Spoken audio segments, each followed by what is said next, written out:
আসসালামু আলাইকুম। লাস্ট ক্লাসে আমরা অ্যাডাকন্সের সকল ধরনের সেটিং সম্পর্কে জেনেছিলাম। সেটিংস গুলোর মধ্যে অডিয়েন্স সেগমেন্টেশন এবং ভ্যালু রুলস এই ২ টাই ইম্পোর্টেন্ট ছিল। বাকিগুলো আপনি যদি ইগনোর করতে চান তো করতে পারেন। অডিয়েন্স সেগমেন্টেশন এর মাধ্যমে একটা নতুন অ্যাড অ্যাকাউন্টকে খুব সহজেই আপনার এক্সিস্টিং ডাটা দিয়ে এডুকেটেড করে ফেলতে পারেন। আর ভ্যালু রুলসটা কিভাবে কাজ করে সেটা আপনি একজন হাই ইনটেন্ট আ বায়ারের কাছে আপনার প্রোডাক্ট কিভাবে সেল করবেন বা কিভাবে পৌঁছাবেন সেটা আপনি সেট করতে পারবেন। সেটা কিভাবে কাজ করে এবং কি কিভাবে কাজ করে না, এটা বেনিফিট কি? সেই সকল সম্পর্কে আমরা ক্যাম্পেইন সেটআপের ক্লাসগুলোতে প্র্যাকটিক্যালি দেখব। এখন ক্যাম্পেইন সেটআপ করব তো অবশ্যই ক্যাম্পেইন সেটআপ করার আগে আমাদেরকে পিক্সেল সেটআপও করতে হবে। যেটাকে আমরা Facebook এর সিসি ক্যামেরা বলে থাকি বা Facebook এর অন্য একটা গোপন চোখ। হিডেন ক্যামেরা যেটা সহজ কথা আমরা বলে থাকি আরকি। আর পিক্সেলটা আমাদের কেন দরকার? কারণ হচ্ছে একটা সহজ ভাষায় যদি উদাহরণ দিয়ে আমি শুরু করি। ধরেন আপনি Facebook এ ব্যবসা করতেছেন, অনলাইন বিজনেস করতেছেন। আপনার প্রোডাক্ট একটা কাস্টমার অর্ডার করলো। কুরিয়ারের কাছে প্রোডাক্টটা দিয়ে আপনি যদি বলেন, "এই বিভাগের এই ডিস্ট্রিক্টে এই কাস্টমারের কাছে আমার প্রোডাক্টটা পৌঁছে দিবেন।" তাহলে কুরিয়ার কি করবে? সেই বিভাগের সেই ডিস্ট্রিক্টে যেয়ে কাস্টমারকে সরাসরি কল করবে, জানার চেষ্টা করবে তার এক্সাক্ট সে আছে কোথায়, তাকে গেলে কোথাও পাবে, তার বাসা কোথায় সেই লোকেশনটা সে কাস্টমারের কাছে জিজ্ঞেস করবে। এর থেকে যদি আপনি সেই কুরিয়ার বয়কে বলে দিতেন, "তুমি এই বিভাগের, এই ডিস্ট্রিক্টের, এই থানার, এই এরিয়ার মধ্যে, এই বাসা, এই বিল্ডিং এর এত নাম্বার ফ্লোরের, এত নাম্বার ফ্ল্যাটে এই কাস্টমারের কাছে প্রোডাক্টটা পৌঁছে দিবে।" তাহলে তখন কি করতো সেই কুরিয়ার বয়? আপনার যে প্রোডাক্টটা যার কাছে পাঠাবেন সেই কাস্টমারকে ফোন দিয়ে বিরক্ত না করে সরাসরি তার বাসায় চলে যেতে পারত। এখন এই ক্ষেত্রে ২ টার মধ্যে পার্থক্য কি?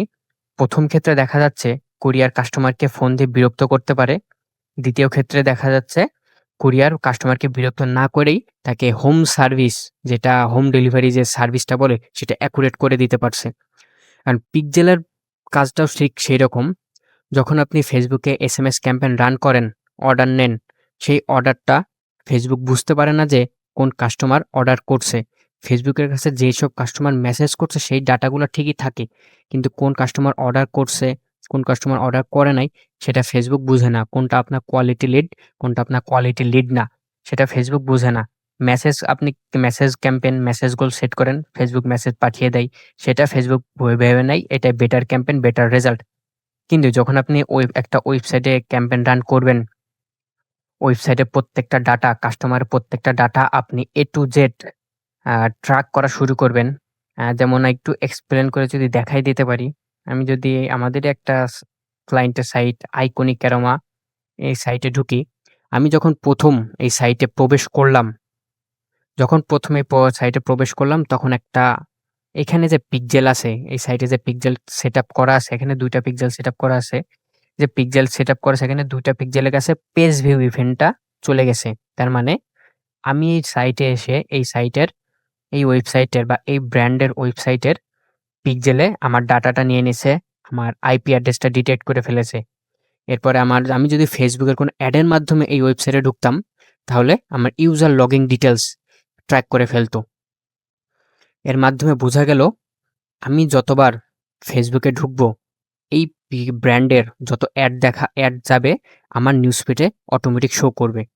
এখন আমি যেহেতু শুধু হোম পেজেই ভিউ করলাম, সেজন্য আমার এটা পেজ ভিউ হিসেবে কাউন্ট হলো। যখন আমি একটা প্রোডাক্ট ওপেন করব, তখন এটা ভিউ কনটেন্ট মানে প্রোডাক্ট পেজ ভিউ এই হিসেবে একটা ইভেন্ট কাউন্ট হবে। এখন যদি দেখেন কেউ একজন আপনার ওয়েবসাইটে আসলো, সে শুধু হোম পেজ দেখে চলে গেল। তার থেকে একজন এসে আপনার প্রোডাক্টটা দেখলো, প্রোডাক্ট সম্পর্কে জানলো, এরকম ডেসক্রিপশন পড়লো এবং এর নিচে যে আরো অন্যান্য প্রোডাক্ট আছে, রিলেটেড প্রোডাক্ট সম্পর্কে যে জানলো, সেই কাস্টমারটা বেটার। যে এসেই হোম পেজ থেকে চলে যাচ্ছে তার থেকে যে প্রোডাক্টগুলো ঘুরে, ঘুরে দেখছে, সেই কাস্টমারটা বেটার। এখন যে কাস্টমারটা প্রোডাক্টগুলো ঘুরে, ঘুরে দেখছে, সেই কাস্টমারের মধ্যে একজন যদি প্রোডাক্টটা অ্যাড টু কার্ট করে, অ্যাড টু কার্ট বলতে সে তার কয়েকটা প্রোডাক্ট দেখলো, তার কয়েকটা প্রোডাক্ট পছন্দ হলো এবং সবগুলো সে একসাথে অর্ডার করতে চায়। এজন্য সে একটাতে অ্যাড টু কার্ট করে এখানে ধরে রাখলো।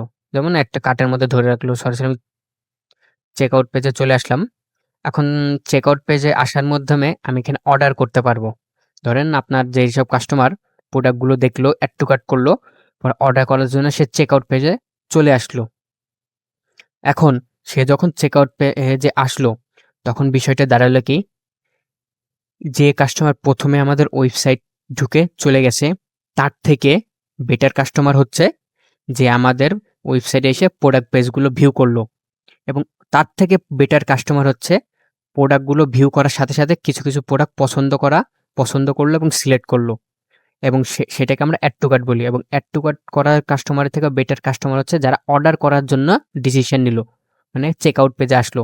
এখন কোন একটা কাস্টমার যদি এখানে তার নাম, ফোন নাম্বার, ডিটেলস সব দিয়ে অর্ডার প্লেস ক্লিক করে প্রোডাক্টটা পারচেস করে নিল, সেইটা হবে আমাদের perfect customer, high intent customer, যেটা আমাদের পরবর্তীতে তাদের কাছে আমরা একটা প্রোডাক্টের পাশাপাশি অন্যান্য প্রোডাক্টও সেল করতে পারবো।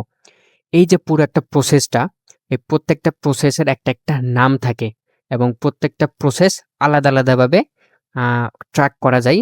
মানে তাদের গতিবিধি, মানে ক্যামেরা ধরেন ফেসবুক পিক্সেল, যেহেতু ফেসবুকের হিডেন ক্যামেরা, সেই হিডেন ক্যামেরার মাধ্যমে ধরে ফেলা যায়। এখন ধরেন এইখানে আমি প্রোডাক্টের ডিটেলস দিলাম কিন্তু অর্ডার করলাম না, এইটাও আলাদাভাবে একটা ট্র্যাক করা যায়, এটা ফেলড অর্ডার নামে কাউন্ট হয়।